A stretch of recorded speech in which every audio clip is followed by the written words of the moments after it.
L'autre chose qui m'intéresse, c'est de dire que REGCO n'est pas une organisation politique. Je suis très content que vous puissiez dire ça. Ma prière, c'est que vous ne puissiez pas, vous puissiez travailler à ne pas voler en éclats. Le premier conseil que j'ai à vous donner, faites un effort pour éviter que vos mentors politiques, vos courants politiques, ne cherchent à influencer dans un sens ou dans l'autre. De l'autre côté, faites en sorte que toute action que vous menez, tout ce que vous dites, que cela puisse avoir une source d'objectivité. Donc, quand on dirige un groupe comme ça, et qu'on décide de faire fi des orientations, des connotations politiques, il faut se donner de la force dans la rigueur pour être le plus objectif possible. De telle sorte que chaque action que vous menez, chaque pas que vous posez, même dans les chaises que vous alignez, il faut éviter que ça donne sens à une interprétation.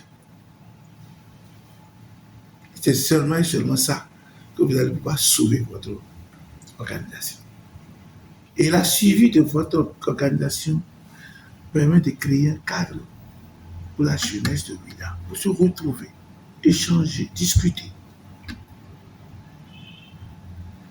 Jeter un pont entre les aînés, jeter un pont vers les autorités, jeter un pont vers les hommes d'affaires de la ville, pour saisir la main de ces gens-là qui ont soit réussi ou qui ont aujourd'hui dans leur main le pouvoir de changer quelque part vos vies, pour que vous aussi vous puissiez grandir. C'est simplement ça. Je salue votre organisation parce que depuis que je suis arrivé à la tête de cette ville, je n'ai pas vu une organisation de jeunes décider qui a même eu l'intention d'être politique.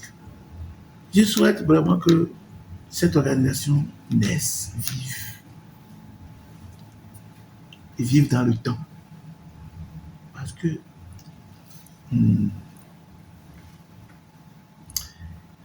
les leaders ne s'improvisent pas.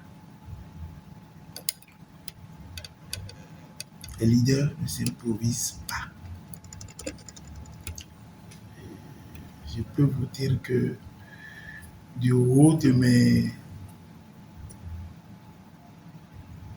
35 ans, 32 ans d'expérience de vie militante, je vous le dis aujourd'hui, les leaders ne s'improvisent pas. Ces genres de choses, d'organisation, sont aussi des outils puissants de façonnement des leaders. Je vous encourage très fortement, ça c'est la première chose, pour ce que ça apportera à chacun de vous. Comme en tant que président, ancien président, je vais changer tout ça, je sais ce que c'est, comment on peut trouver très vite un leader, un jeune, un leader en herbe. Je vous félicite, vous êtes tous des leaders en herbe. Ne vous découragez pas, continuez dans cette dynamique, continuez de vous battre. Et surtout, ayez l'esprit citoyen. Le leader de demain ne fait jamais les choses pour l'argent, ni pour le bien personnel. La nature récompense toujours. J'insiste pour dire que cette organisation, cette initiative doit perdurer dans le temps parce qu'il n'y a pas de cas de discussion avec la jeunesse. Il faut travailler à fédérer le maximum et donc soyez le plus objectif possible pour que le groupe puisse grandir et rester. Vous êtes venu me voir seulement en tant qu'aîné.